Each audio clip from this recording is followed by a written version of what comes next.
E nós temos um tema aqui muito bom hoje. Hoje nós vamos falar sobre a história da igreja, né?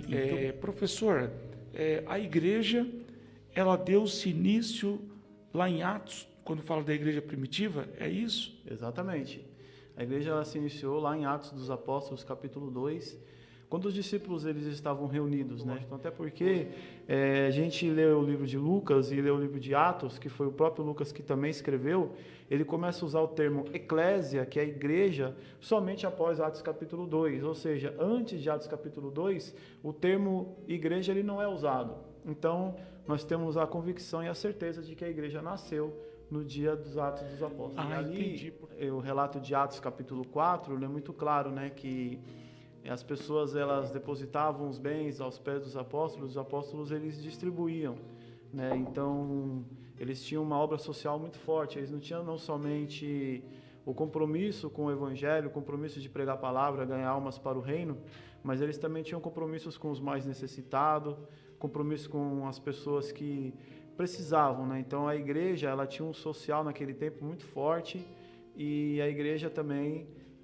ela precisava falar a mesma língua, né? A gente percebe lá. Em Atos dos Apóstolos nós já vemos os mártires, né? Atos dos Apóstolos ele compreende os primeiros 30 anos da igreja, que foi do período de 33, quando a igreja nasceu, até o período de 66, 64 mais ou menos.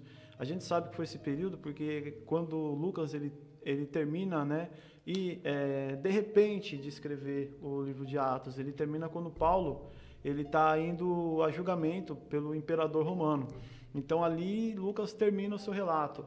Então a gente sabe que quando Lucas terminou aquele relato, é que não havia acontecido ainda essa invasão no ano 70, né? Então, ou seja, foi escrito antes do ano 70.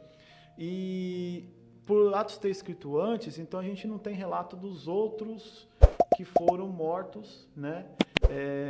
Durante esse período até o ano 70, mas a gente tem um relato de Estevão em Atos capítulo 7, nós temos o martírio de Tiago, irmão de João, ele foi morto à espada por Herodes, e quando Herodes matou Tiago, ele viu que o povo gostou, então aí ele começou a perseguir mais ainda a igreja. A igreja lá em Jerusalém, eles estavam reunidos e Deus usou um profeta lá em Jerusalém.